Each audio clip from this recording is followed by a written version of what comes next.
పత్తికొండ నియోజకవర్గం వైఎస్ఆర్ కాంగ్రెస్ పార్టీ విస్తృత స్థాయి సమావేశం విజయవంతంగా నిర్వహించబడింది। ఈ సమావేశానికి పత్తికొండ నియోజకవర్గ మాజీ శాసనసభ్యురాలు శ్రీమతి కంగాటి శ్రీదేవి గారు అధ్యక్షత వహించారు।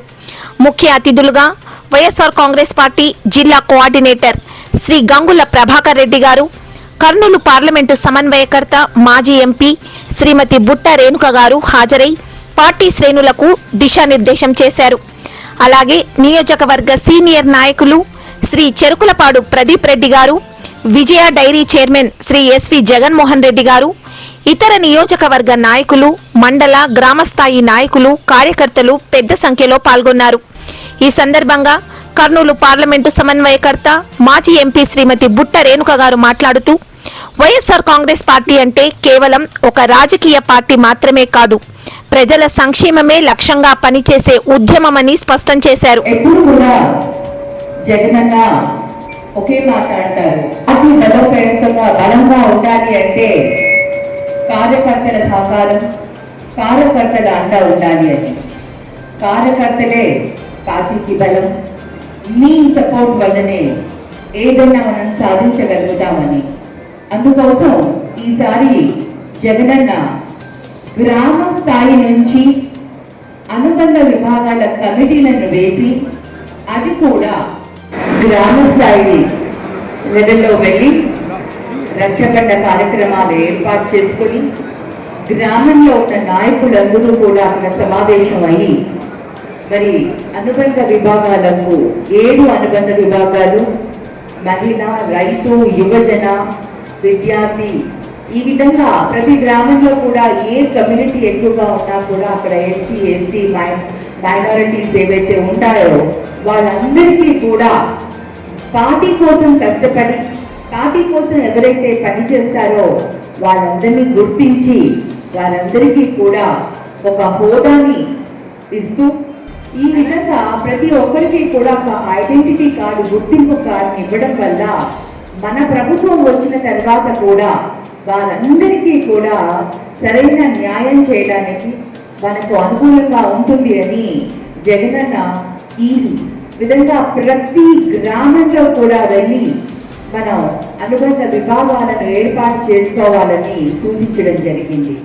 మరి ముఖ్యంగా పత్తికొండ నియోజకవర్గంలో మొన్న కర్నూలులో డిస్కషన్ అయినప్పుడు అందరికంటే ఎక్కువగా ఆల్రెడీ పూర్తి చేశారు పత్తికొండ। 70% వరకు 70 నుంచి 80% వరకు పూర్తి చేయడం జరిగింది।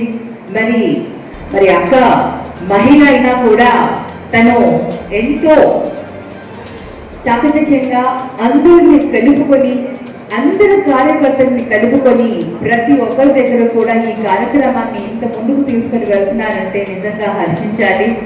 తను వైఎస్ జగన్మోహన్ రెడ్డి గారి నాయకత్వంలో గత 5 ఏళ్లలో అమలు చేసిన సంక్షేమ పాలన దేశానికే ఆదర్శంగా నిలిచిందని పేర్కొన్నారు। పేదలు, రైతులు, మహిళలు, విద్యార్థులు, కార్మికులు అన్ని వర్గాల అభ్యున్నతికి నేరుగా లబ్ధి చేకూర్చిన ప్రభుత్వం వైఎస్ఆర్సీపీ ప్రభుత్వమేనని గుర్తు చేశారు। ప్రస్తుతం రాష్ట్రంలో ప్రజా వ్యతిరేక విధానాలు అమలవుతున్నాయన్నారు। మనము సంక్షేమ పథకాలు ఇస్తుంటే రాష్ట్రం శ్రీలంక అయిపోతుంది అన్నారు। మరి ఎలక్షన్స్ ముందర మనకంటే ఎక్కువగా సంక్షేమ పథకాలని ప్రజలకు ఇస్తానని అబద్ధపు హామీలు ఇచ్చారు।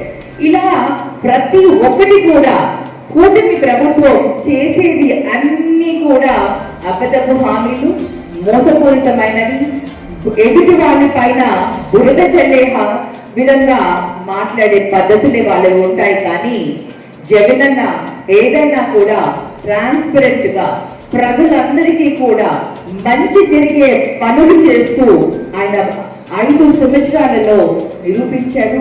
మరి ప్రజలు ఇప్పుడు తెలుసుకుంటున్నారు జగనన్న పరిపాలనకి కూటమి పరిపాలనకి తేడా ఏంటి అని। మరి ఇవాళ ప్రజలందరూ కూడా మళ్ళీ జగనన్నను సీఎం చేసుకోవాలని కూడా ప్రజలు, కార్యకర్తలు అందరూ కూడా ఎదురు చూస్తున్నారు। గత ప్రభుత్వంలో ప్రజలకు అందిన సంక్షేమ పథకాలను నిలిపివేయడం ద్వారా ప్రజలను ఇబ్బందులకు గురి చేస్తున్నారని విమర్శించారు। ఇలాంటి పరిస్థితుల్లో పార్టీ శ్రేణులు మరింత ఐక్యంగా పనిచేస్తూ ప్రజల పక్షాన నిలిచి ప్రభుత్వ వైఫల్యాలను ప్రజల్లోనికి తీసుకువెళ్లవలసిన బాధ్యత ప్రతి కార్యకర్తపై ఉందని పిలుపునిచ్చారు। అలాగే రాబోయే రోజుల్లో పార్టీని మరింత బలోపేతం చేసే దిశగా బూత్ స్థాయి నుండి నియోజకవర్గ స్థాయి వరకు సమన్వయంతో పనిచేయాలని, కార్యకర్తలే పార్టీకి వెన్నెముక అని పేర్కొన్నారు. ప్రజల సమస్యలపై నిరంతరం పోరాటం చేస్తూ వైఎస్ఆర్ కాంగ్రెస్ పార్టీని మరింత బలమైన శక్తిగా తీర్చిదిద్దవలసిన అవసరం ఉందని ఆమె స్పష్టం చేశారు. ఈ సమావేశంలో పాల్గొన్న నాయకులు, కార్యకర్తలు పార్టీ కోసం అంకితభావంతో పనిచేయాలని, వైఎస్ జగన్మోహన్ రెడ్డి గారి నాయకత్వాన్ని ప్రజల్లో మరింత బలంగా తీసుకువెళ్లాలని నిర్ణయించారు. సమావేశం చివరిలో పార్టీ విజయానికి కృషి చేస్తామని కార్యకర్తలు సంకల్పం వ్యక్తం చేశారు. మరి అందుకోసమే ఈ రోజు గ్రామ స్థాయి కమిటీలను ఏర్పాటు చేసి వారందరికీ కూడా బాధ్యతలు ఇచ్చి ప్రతి గ్రామంలో కూడా వైఎస్ఆర్సీపీని బలోపేతం చేసుకుంటూ రాష్ట్ర స్థాయిలో మన పార్టీని బలోపేతం చేసి మరొక్కసారి మన పార్టీని వైఎస్ఆర్సీపీ పార్టీని ప్రభుత్వంలోకి తెచ్చుకురావాలి. జగనన్నను సీఎం చేసుకునేందుకు మీ అందరి సహకారం కావాలని